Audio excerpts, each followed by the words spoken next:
नमस्कार दोस्तों, भक्ति केंद्र में आपका स्वागत है। जैसा कि मैं आपके सामने एक बहुत ही महत्वपूर्ण प्रश्न लेकर आया हूं कि गंगा नदी हमारी कितनी पुरानी है, इनकी क्या विशेषता है और यह धरती में कैसे आई। तो चलिए आइए जानते हैं इसका उत्तर। क्या आपको पता है गंगा नदी बहुत पुरानी है और इसकी उम्र के बारे में अनेक अनुमान है। गंगा नदी के संबंध में वेदों, पुराणों, रामायण और महाभारत जैसे धार्मिक ग्रंथों में भी उल्लेख किया गया है। कुछ विशेषज्ञों का मानना है कि गंगा नदी की उम्र लगभग 2500 से 3000 साल से अधिक हो सकती है। इसके अलावा कुछ अन्य विद्वानों का मानना है कि गंगा नदी की उम्र लगभग 5000 से 6000 साल हो सकती है। वहीं हम बात करें गंगा नदी का महत्व भारत के इतिहास, संस्कृति, धर्म और जीवन के अनेक पहलुओं में उल्लेखित होता है। यह एक सबसे प्राचीन नदी में से एक है जो भारत के उत्तरी भाग में बहती हुई बंगाल की खाड़ी तक जाती है। माँ गंगा एक प्राचीन नदी है जो भारत में उत्तराखंड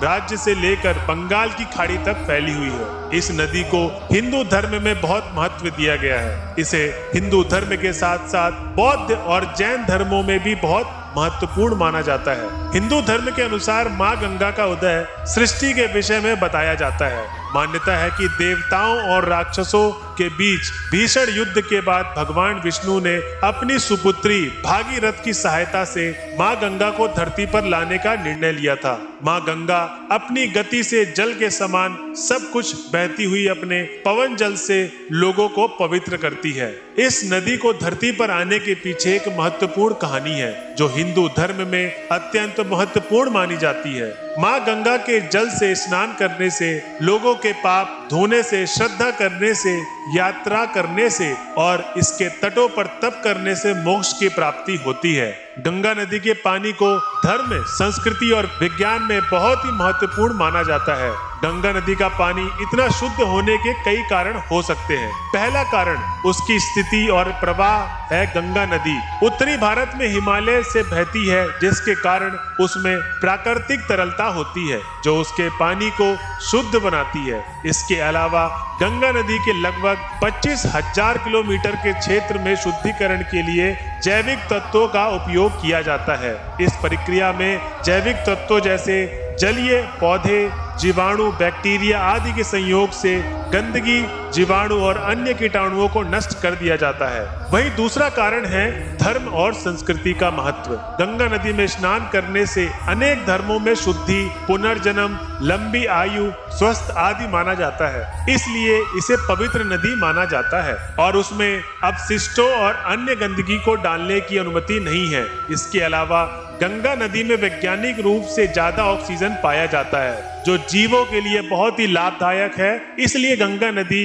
को दुनिया की सबसे पवित्र नदी में एक माना जाता है। हिंदू धर्म में माँ गंगा का अत्यंत महत्व है। भगवान विष्णु के 10वां अवतार कृष्ण के जन्म के समय माँ यशोदा ने उन्हें माँ गंगा में तैरते हुए देखा था। इसके अलावा माँ पार्वती को भी माँ गंगा का बड़ा भक्त माना जाता है। उन्होंने भी एक बार अपने शिव जी के प्रोत्साहन से माँ गंगा को धरती पर आने के लिए बुलाया था। इसी तरीके से रामायण में भी माँ गंगा का जिक्र किया गया है।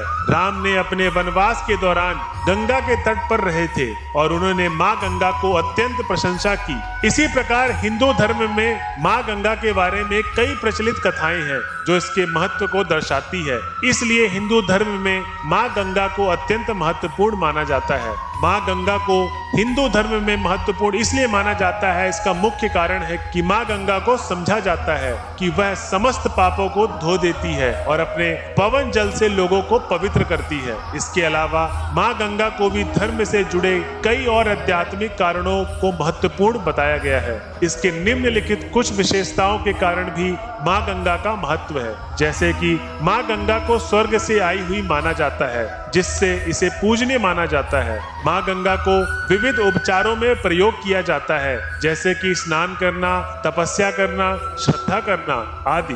भारत में कई स्थानों पर माँ गंगा के तटों पर मेले आदि आयोजित किए जाते हैं जो धर्म से जुड़े अनेक उपयोगी कार्यों के लिए होते हैं। इसी तरीके से भगवान विष्णु और माँ पार्वती की कई लीलाओं में माँ गंगा का जिक्र किया गया है। इसलिए हिंदू धर्म में माँ गंगा को अत्यंत महत्वपूर्ण माना जाता है। तो दोस्तों, आज की वीडियो आपको कैसी लगी प्लीज हमें कमेंट बॉक्स में बताएं और हमारे चैनल को सब्सक्राइब करें। धन्यवाद।